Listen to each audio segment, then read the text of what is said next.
Hello जी, कैसे हैं आप सभी लोग। Welcome back once again to book super coaching. मेरा नाम है विदुरेश्वर शर्मा और एसबीआई क्लर्क एक ऐसा एग्जाम जिसका बैंकिंग एस्पायरेंट पूरे साल भर बेसब्री से इंतजार करते हैं, क्योंकि एक ऐसा एग्जाम है जिसमें एसबीआई में एंट्री मिल जाती है काफी आसानी से। और अगर बात करें तो साल का सबसे आखिरी एग्जाम भी आपका होता है। आपने अगर 2023 की अगर आप बात करें तो आपका 5 जनवरी को प्रीलिम्स हुआ था, तो साल का सबसे आखिरी एग्जाम था। तो आज के सेशन में हम देखते हैं कि एसबीआई क्लर्क में आपका पूरा का पूरा एग्जाम पैटर्न क्या रहता है और सिलेबस आपका क्या यहां पर रहने वाला है हर एक पर्टिकुलर सेक्शन का। ओके, तो सबसे पहले भाई text book banking and Vidu Sharma sir text book Telegram channel को आप लोग ज्वाइन कर लीजिए अगर आपने अभी तक ज्वाइन नहीं किया है, ताकि आपको हर एक क्लास का नोटिफिकेशन और पीडीएफ टाइम पर मिलता रहे। बाकी डेली बेसिस पर टेक्स्ट बुक ऐप पर मेरी एक क्लास होती है, रीजनिंग मास्टर क्लास, जिसे हम रीजनिंग रैपिड फायर शो बोलते हैं।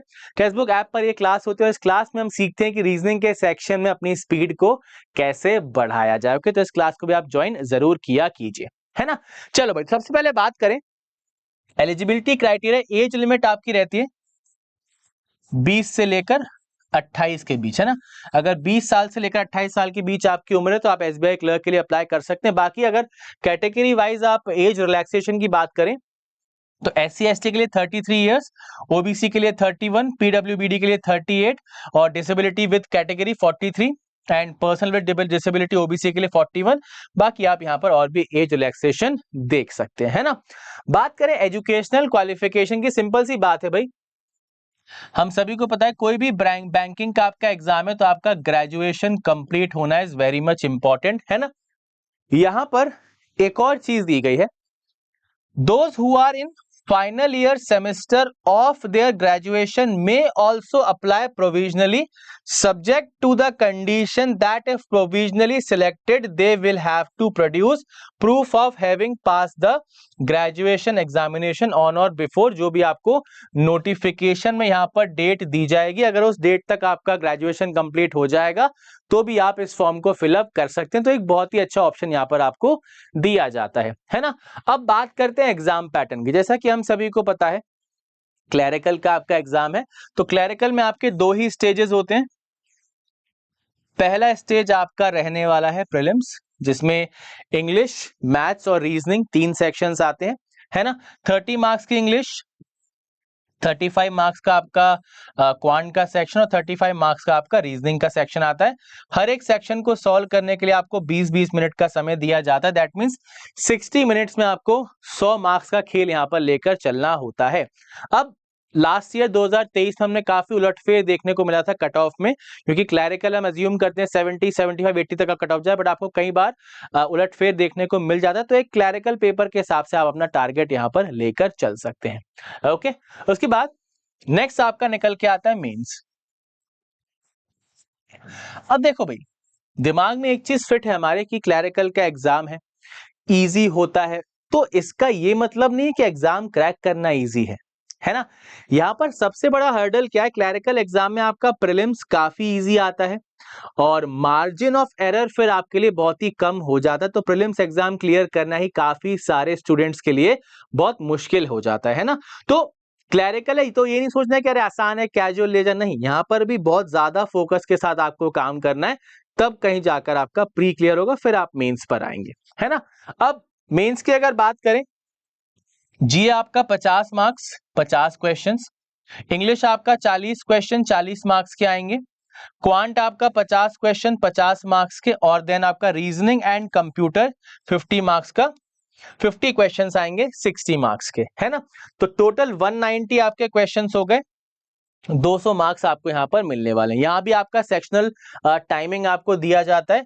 जीए के लिए 35 मिनट्स है, देन आपके पास इंग्लिश के लिए भी 35 मिनट्स है, देन क्वांट और रीजनिंग के लिए आपके पास 45 मिनट्स यहां पर रहने वाले हैं। ओके, तो ये आपका कंप्लीट एग्जाम पैटर्न हो गया।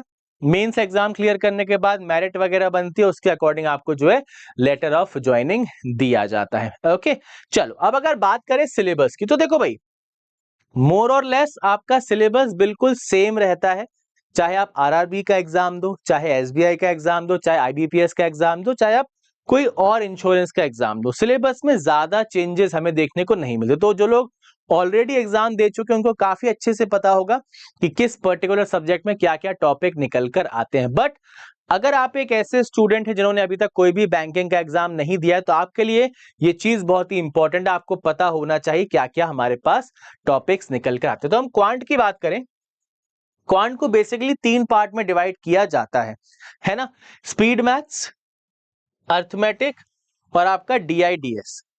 अगर हम बात करें, आप प्री एग्जाम बहुत अच्छे से क्लियर करना चाहते हैं तो स्पीड मैथ्स आपकी बहुत ही शानदार होनी चाहिए, यहां से आपके मेजॉरिटी ऑफ मार्क्स निकल के आएंगे स्पीड में, ठीक है। अगर आप मेंस एग्जाम को बहुत अच्छे से क्लियर करना चाहते हैं तो अर्थमेटिक आपका बहुत स्ट्रांग होना चाहिए।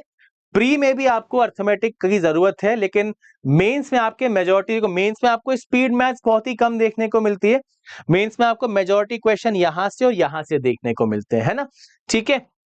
उसके बाद आपका आता है डीआई एंड डीएस। अब अगर बात करें स्पीड मैथ्स की, तो बेसिक कैलकुलेशन अगर आपको बहुत अच्छे से आता है तो स्पीड मैथ्स में आपको कोई भी दिक्कत परेशानी नहीं होगी। आप टॉपिक्स को देख लो, सिंप्लीफिकेशन, अप्रोक्सीमेशन, बेसिक बोर्ड मास अगर आपको आता है बढ़िया तरीके से आप कर लोगे, है ना। देन आपके पास नंबर सीरीज 2 टाइप की निकल के आती है, मिसिंग सीरीज एंड नॉन्ग सीरीज। यहां पर आपको स्टार्टिंग में थोड़ा सा लॉजिक वगैरह सीखना होगा, बट एक बार आपकी प्रैक्टिस बहुत अच्छे से हो जाएगी तो फिर आप बढ़िया तरीके से सीरीज के क्वेश्चंस को भी सॉल्व करने लग जाएंगे। क्वाड्रेटिक इक्वेशन तो भैया बहुत ही आसान होता है, इसकी एक ट्रिक होती है, आपको सिंबल्स के अकॉर्डिंग पता लग जाता है कैसी क्या रूट्स निकल कर आने वाली है, तो ये सवाल आपका बहुत ही आसान हो जाता है ना। बात करते हैं अर्थमेटिक की। क्यों, देखो भाई, अर्थमेटिक का सिंपल सा हिसाब ये है, 10th क्लास तक जो आप मैथ्स पढ़ते हो ना, 10th क्लास तक की आपकी जो पूरी की पूरी मैथ्स है वो आपको यहां पर देखने को मिल जाती है ना। रेशो प्रपोर्शन हो गया, प्रॉफिट एंड लॉस, परसेंटेज, सबसे इंपॉर्टेंट जो आपका है ना, जो बैकबोन है पूरे के पूरे आपके क्वांट की, वो ये लिखी हुई है, ठीक है। या फिर इसको भी अगर मैं हटा दूं तो रेशो और परसेंटेज, अगर रेशो और परसेंटेज आपको बहुत अच्छे से आता है तो आप बहुत ही शानदार तरीके से क्वांट में परफॉर्म कर सकते हैं। इसी के साथ साथ आपको 1 से लेकर 30 या 40 तक स्क्वायर याद होने चाहिए, 1 से 30 तक आपको क्यूब आने चाहिए, तो आपकी कैलकुलेशन काफी फास्ट हो जाती है ना। तो आपका एजेस के प्रॉब्लम हो गए, टाइम एंड वर्क हो गया, pipe and system, compound and simple interest हो गया, स्पीड टाइम डिस्टेंस हो गया, परमुटेशन कॉम्बिनेशन हो गया, बोट एंड स्ट्रीम के सवाल हो गए, mensuration, probability, partnership, mixture allegation, ये सारे के सारे सवाल आपको देखने को मिलते हैं। बात करें डीआई की, एक बहुत ही इंपॉर्टेंट सेक्शन, चाहे आप प्री की बात करो चाहे आप मेंस की बात करो, है ना, हर जगह आपको मेजॉरिटी ऑफ क्वेश्चंस देखने को मिलेंगे। डीआई आपके पास बार आ सकता है, लाइन है, पाई है, टेबुलर है। मेंस की अगर बात करें, रेडार ग्राफ आपके पास आ जाता है, फनल टाइप क्वेश्चन आ जाता है, स्पाइडर वेब फॉर्म आ जाता है, तो कई अलग अलग प्रकार के आपके पास डीआई आपको देखने को मिलती है। बात करें डेटा सफिशिएंसी, एक ऐसा टॉपिक जिसमें कुछ नया नहीं पढ़ना, जिसको आप क्वांटिटी कंपैरिजन भी कई बार बोलते हैं, है ना, जिसमें आपको स्टेटमेंट्स अलग अलग प्रकार की दिए रहते हैं, उनकी वैल्यूज आपको फाइंड आउट करनी होती है, फिर कंपैरिजन जो आपस में करना होता है, ठीक है। बात करते हैं रीजनिंग की। अगेन रीजनिंग में भी 3 आपके सेक्शंस, पहला आपका मिसलेनियस रीजनिंग या फिर इसको कई बार वर्बल रीजनिंग भी बोला जाता है ना। उसके बाद आपका पजल का सेक्शन, जिसको आपको कभी कभी एनालिटिकल रीजनिंग भी बोला जाता है। फिर आपके पास एक सेक्शन ऐसा होता है जो सिर्फ आपके मेंस के एग्जाम में पूछा जाता है, ठीक है। तो अगर बात करें मिसलेनियस में, आपका direction distance, alpha numeric series, blood relation, syllogism, coding decoding, order ranking, inequalities, ये टॉपिक्स आपके प्री में भी आएंगे सारे के सारे, और ये टॉपिक्स आपको मेंस में भी देखने को मिलेंगे। नेक्स्ट आपका आता है पजल या पजल एंड सिटिंग अरेंजमेंट, चाहे प्री हो चाहे मेंस हो, अराउंड 60% ऑफ द क्वेश्चंस आपके पजल और सिटिंग अरेंजमेंट से ही आते हैं, है ना। अब यहां पर भी अलग अलग प्रकार के क्वेश्चंस, लीनियर सिटिंग अरेंजमेंट या फिर सर्कुलर सिटिंग अरेंजमेंट, तो ये आपका बेसिक बाइफरकेशन हो गया सिटिंग अरेंजमेंट का। यहां भी आपके पास इंटरनल बहुत सारे टाइप ऑफ क्वेश्चंस आपको देखने को मिलते हैं, है ना। उसी के साथ फिर आपके पास फ्लोर बेस्ड पजल आ जाता है, डे मंथ ईयर या एज बेस्ड पजल आ जाता है, कंपैरिजन या कैटेगरी का पजल आ सकता है, बॉक्स पजल आ सकता है, डबल लाइनअप पजल आ सकता है, वेरिएबल बेस्ड पजल आ सकता है। तो पजल का देखो सिंपल सा मतलब क्या होता है, एक पैराग्राफ आपको दिया जाता है, वहां पर जो भी पर्सन्स हैं, क्वांटिटीज हैं, उन सभी को आपको गिवन कंडीशंस के अकॉर्डिंग अरेंजमेंट करना। तो और इसको और बेसिक भाषा में अगर समझे तो अरेंजमेंट्स हैं ये, ठीक है। अलग अलग प्रकार से अरेंज करने के तरीके होते हैं, थोड़ा बहुत आप मेथड सीख जाओगे तो फिर आपको कोई भी दिक्कत परेशानी नहीं आएगी। अब बात करें देखो रीजनिंग की, जैसे आप अपनी मैथ्स के सेक्शन को देखोगे तो आपको फॉर्मूलाज और मेथड वगैरह याद करने हैं। इंग्लिश में आपके ग्रामर के रूल्स होते हैं।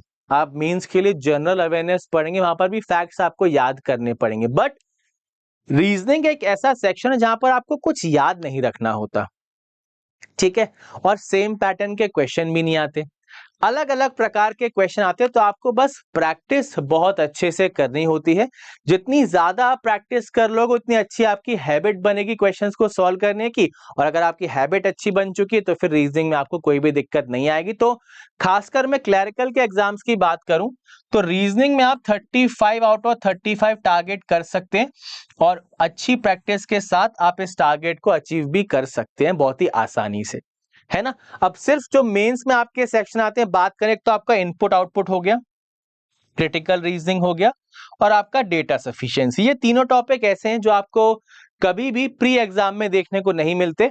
ये तीनों के तीनों सेक्शन आपके आते हैं मेंस के एग्जाम में। ओके, अब बात करते हैं इंग्लिश की। देखो इंग्लिश में आपका बेसिक वही, एक तो आपका रीडिंग कॉम्प्रिहेंशन का पार्ट हो गया, और रीडिंग कॉम्प्रिहेंशन के साथ साथ आपका ग्रामर का पार्ट हो गया, है ना। यहां पर सबसे इंपॉर्टेंट चीज भाई क्या है, आपकी रीडिंग बहुत अच्छी होनी चाहिए। और मतलब इंग्लिश में ही नहीं, अगर आपको पजल बहुत स्पीड में पढ़ के समझना है, सॉल्व कर, तो रीडिंग आपकी अच्छी होनी चाहिए। ग्रामर के रूल्स आपको रेगुलर बेसिस पर रिवाइज करते रहना चाहिए, प्रैक्टिस करते रहना चाहिए। तो इंग्लिश में आपको कोई भी दिक्कत नहीं निकल के आई। कुछ कुछ क्वेश्चंस की बात कर लें, आपके पास फ्रेज रिप्लेसमेंट के क्वेश्चन आते हैं, फिलर्स आते हैं, odd sentence, para jumble, cloze test, है ना। आपका सेंटेंस कंप्लीशन का क्वेश्चन आता है, कनेक्टर आता है, पैराग्राफ कंक्लूजन के क्वेश्चन आपको देखने को मिलते हैं, मिस स्पेल्ट होते हैं, एरर डिटेक्शन काफी ज्यादा आते हैं, सेंटेंस में कई बार आपसे एरर पूछ लेता है, वर्ड रीअरेंजमेंट हो गया, सेंटेंस इंप्रूवमेंट है, एरर करेक्शन हो गया, word swap, idiom phrases, column base, और आपके पास वोकैब के भी कई सारे क्वेश्चंस निकल के आते हैं। तो ये कंप्लीट आपका रीजनिंग का पार्ट है जो कि आपका रीडिंग और ग्रामर पर बेस्ड रहता है ना। अब बात करें मेंस एग्जाम का सबसे इंपॉर्टेंट जो आपका सेक्शन रहता है, दैट इज जनरल अवेयरनेस, या फिर फाइनेंशियल अवेयरनेस, या फिर बैंकिंग अवेयरनेस, है ना। बोलते हैं काफी सारे लोग, आपने भी सुना होगा, चाहे टॉपर्स हो चाहे फैकल्टीज हो, अगर आप मेंस एग्जाम में जनरल अवेयरनेस में अच्छा स्कोर कर लेते हैं तो आपका मेंस डेफिनेटली क्लियर हो जाता है। तो मेंस आपका एक बैकबोन सब्जेक्ट बन रहा है मेंस के एग्जाम में। ऐसा क्यों? क्योंकि आप देखो भाई, क्वांट और रीजनिंग के भरोसे मेंस एग्जाम देने नहीं जा सकते, यू नेवर नो किस प्रकार का क्वेश्चन आ जाए। बट जनरल अवेयरनेस, अगर आपने लास्ट 6 मंथ का पूरा डेटा बहुत ही अच्छे से पढ़ा हुआ है, सारी की सारी जानकारी आपके पास उपलब्ध है, आपके दिमाग में फिट है, तो कैसा भी क्वेश्चन आए आप बहुत आराम से इसको सॉल्व कर लोगे, है ना। क्वेश्चंस की बात करें, बेसिक पहले आपका national current affairs, international current affairs और स्टेट करंट अफेयर्स। ये जो चीजें ये आपको डेली पढ़नी होती है। आई एम प्रीटी श्योर आप लोग करंट अफेयर्स के डेली सेशंस को फॉलो कर ही रहे होंगे, है ना। और डेली इनको पढ़ने के साथ साथ इनका हर अल्टरनेट डे रिवीजन करना है, वीकली रिवीजन करना है, मंथली रिवीजन करना है। क्योंकि होता क्या है भाई, एज अ स्टूडेंट आप बस पढ़ते जाते हो, फिर आप एंड में ये पूछते हो याद कैसे रखें। तो याद करने का एक सिंपल सा तरीका है, कंटिन्यूअस और रेगुलर रिवीजन आपको करना हो। जैसे आज आपने कोई फैक्ट पढ़ा, नेक्स्ट डे आप नया फैक्ट पढ़ोगे, बट पुराने दिन का रिवाइज करोगे, ठीक है भाई। जब वीक आपका समाप्त हो जाएगा तो पूरे वीक का आपको एक रिवीजन करना, और वीक बेस्ड आपको एक टेस्ट देना है। फिर जैसे ही आपका मंथ समाप्त हो जाएगा, उस मंथ का पूरा करंट अफेयर आपको रिवाइज करना है, जो आपको मंथली पीडीएफ मिलती है, और फिर आपको मंथली करंट अफेयर्स का एक टेस्ट भी देना है। तो इस प्रकार से आपको करंट अफेयर्स को कवर करना होगा। बाकी स्पोर्ट्स न्यूज है, गवर्नमेंट की स्कीम्स है, एग्रीमेंट्स हो गए, बुक एंड ऑथर समिट्स हो गए, defence news, science and tech news, banking और इंश्योरेंस में जो भी नए चेंजेस हुए हैं, स्कीम्स आए हैं, वो सब आपको पता होना चाहिए। स्टैटिक जीके हो गए, इंडिया की हर एक रिपोर्ट, रैंक और रिपोर्ट, इंडेक्सेस और रैंक आपको पता होना चाहिए। इकोनॉमी रिलेटेड न्यूज आपके लिए बहुत इंपॉर्टेंट है ना। इंपॉर्टेंट डेज हुए, इवेंट हुए हैं, ऐसे आपका ऐसे ओलंपिक हुआ या कोई एक बड़ा इवेंट हुआ, उसकी थीम क्या थी, मैस्कॉट क्या था, कहाँ हुआ था, इंडिया ने पार्टिसिपेट किया था कि नहीं किया था, इंडिया का क्या परफॉर्मेंस है, ये सब आपको पता होना चाहिए। ऑबिचुरीज आपको पता होनी चाहिए, अपॉइंटमेंट्स जो हुए लेटेस्ट वो आपको पता होने चाहिए, इंपॉर्टेंट अवार्ड्स, बजट जैसे अभी आपको देखने को मिला था तो बजट के बारे में क्वेश्चंस आपको देखने को मिल सकते हैं। फिर ऐप और पोर्टल, जैसे कई किसी बैंक ने कोई नया ऐप लॉन्च किया, कोई पोर्टल लॉन्च किया, किसी कंपनी ने टाई अप किया, एमओयू हुआ, एग्रीमेंट हुआ, तो ये सारी की सारी चीजें जो है आपको पता होनी चाहिए। हर एक चीज के बारे में आपके पास जानकारी होनी चाहिए, तब कहीं जाकर आप जनरल अवेयरनेस के सेक्शन में अच्छा स्कोर कर पाएंगे। ओके तो ये कंप्लीट सिलेबस। और अगर आप एक ऐसे स्टूडेंट हैं जो स्टार्टिंग से प्रिपेयर करते हुए आ रहे हैं बैंकिंग एग्जाम के लिए, तो आपके लिए कुछ नया नहीं है। आप जिस हिसाब से तैयारी कर रहे हैं करते रहिए और बढ़िया तरीके से सारी सारी चीजों कवर अप कीजिए। बट अगर आप एक ऐसे स्टूडेंट हैं जो पहली बार तैयारी कर रहे हैं, तो आपके लिए भाई बहुत ही अच्छे अच्छे बैचेस टेक्स्ट बुक पर हमने लॉन्च कर दिए है ना। सबसे इंपॉर्टेंट अभी जो आपके अपकमिंग एग्जाम्स हैं, SBI PO and IBPS PO, उनके बैचेस ऑलरेडी लाइव हैं। कुछ दिनों में आपका एसबीआई क्लर्क का बैच भी लाइव होने वाला है। रीजनिंग की क्लासेस मैं आपके लिए लेकर आता हूं। तो यहां पर आपके पास सुबह 9 बजे अभी रीजनिंग की क्लास चल रही है आईबीपीएस पीओ और एसबीआई पीओ के बैचेस में, जिनको आप लाइव देख सकते हैं। और ये सारी की सारी क्लासेस आपको कहां मिल जाती हैं? Banking and insurance super pack के अंदर। अब सुपर पैक का फायदा क्या है भाई? क्योंकि देखो सिर्फ कोर्सेज से हमारी भली नहीं होने वाली है ना, सिर्फ पढ़ के क्या कुछ हो जाएगा नहीं। तो इंपॉर्टेंट चीज क्या है भाई? कंप्लीट आपको कोर्सेज मिल रहे हैं, कोर्सेज के साथ साथ आपको प्रैक्टिस क्वेश्चंस मिल रहे हैं, प्रैक्टिस क्वेश्चंस के साथ साथ आपको टेक्स्ट बुक का पूरा पास प्रो भी मिल रहा है, जिसमें आपको हर एक एग्जाम के कंप्लीट मॉक टेस्ट मिल जाते हैं है ना। तो भाई एक बार देख भी लो कि किस हिसाब से आपको इन चीजों पर पहुंचना है। आप टेक्स्ट बुक की वेबसाइट पर जाइए। ओके वेबसाइट पर जाकर आपको जाना है सुपर कोचिंग की हेडिंग पर। यहां से आप अपनी फेवरेट कैटेगरी का सिलेक्शन कीजिए, बैंकिंग एंड इंश्योरेंस। तो सबसे पहला ही आपको banking and insurance super pack देखने को मिल जाएगा। तो यहां पर आप देख सकते हैं जितने भी आपके अपकमिंग बैचेस है वो आपको यहां पर मिल जाएंगे। जैसे आप देख सकते हो 2025 के एग्जाम्स को टारगेट करते हुए ये बहुत ही इंपॉर्टेंट बैच हम लॉन्च करने वाले हैं, फाउंडेशन बैच। तो ये आपको बहुत कुछ दिनों में लाइव मिल जाएगा। उसी के साथ SBI PO and IBPS PO का बैच आपका ऑलरेडी लाइव है, क्लासेस यहां पर चल रही हैं। और ये आपका एसबीआई क्लर्क का बैच है जो कि कुछ दिन में लाइव होने वाला है। बाकी आप में से काफी सारे स्टूडेंट्स जो है आरआरबी पीओ और क्लर्क का मेंस एग्जाम भी देने जाएंगे, तो आपके लिए ये भी हम ऑलरेडी स्टार्ट कर चुके हैं। उसी के साथ पुराने जो बैचेस है वो भी आपको यहाँ मिल जाएंगे है ना। तो आप सारे के सारे कंप्लीट बैचेस से आप तैयारी कर सकते हैं है ना। उसी के साथ आपको कंप्लीट टेस्ट सीरीज देखने को मिल रही है, जिसमें आपको हर एक बैंकिंग और इंश्योरेंस एग्जाम के प्री और मेंस दोनों लेवल के टेस्ट देखने को मिल जाएंगे, प्रीवियस ईयर पेपर के साथ और क्विज के साथ, सेक्शनल टेस्ट के साथ, टॉपिक टेस्ट के साथ। उसी के साथ भाई प्रैक्टिस क्वेश्चन के लिए भी परेशान नहीं होना है। 5000 से ज्यादा प्रैक्टिस क्वेश्चंस भी हमें यहाँ पर देखने को मिल रहे हैं। ओके तो ये सारी की सारी चीजें परचेस करने के लिए आपको banking and insurance super pack purchase करना होगा। परचेस करने का तरीका बहुत ही आसान, बाय नाउ या ज्वाइन नाउ के ऑप्शन पर जाइए। जहां भी आपको अप्लाई कूपन कोड देखे वहां पर कूपन कोड विधु आप अप्लाई कर दीजिए। डिस्काउंटेड प्राइसेस आपको देखने को मिल जाएंगी। 24 मंथ्स आपको मिल रहा है पूरा का पूरा 2500 में, 12 मंथ 1600 और 6 मंथ आपको 1300 रुपए में ऑफर किया जा रहा है। तो काफी सही आपकी प्राइसेस हैं और जब सेल वगैरह आती है तो ये प्राइस और भी कम हो जाती है। तो अगर आपने अभी तक तैयारी शुरू नहीं की है, जल्दी से आप तैयारी शुरू कर दीजिए, ताकि जैसे ही आपका एग्जाम का नोटिफिकेशन आए आप बढ़िया तरीके से प्रिपेयर्ड और एग्जाम को बहुत अच्छे से क्वालिफाई कर लें। ठीक है भाई, तो इसी YouTube चैनल पर कुछ मेरे इंपॉर्टेंट सेशंस आपको मिल जाएंगे, जिनसे आप रीजनिंग के टॉपिक्स का बेसिक पढ़ सकते हैं, या फिर इस 12 घंटे की मैराथन को देख लेना जिसमें आप बहुत अच्छे से प्रैक्टिस भी कर सकते हैं। सारी की सारी मैराथन क्लासेस हैं जिसमें मिक्स क्वेश्चंस हैं, यहां से आप बहुत बढ़िया तरीके से रिवीजन भी कर सकते हैं। ओके तो आई होप इस सेशन में जो भी जानकारी आपके साथ शेयर की गई उससे आप सभी को फायदा जरूर होगा। कोई भी सवाल आपके मन में हो किसी भी एग्जाम से रिलेटेड तो आप कमेंट में मुझसे पूछ सकते हैं। बाकी मिलते हैं एक और नए सेशन में काफी जल्दी Testbook super coaching banking channel पर। तब तक के लिए bye bye and take care everyone.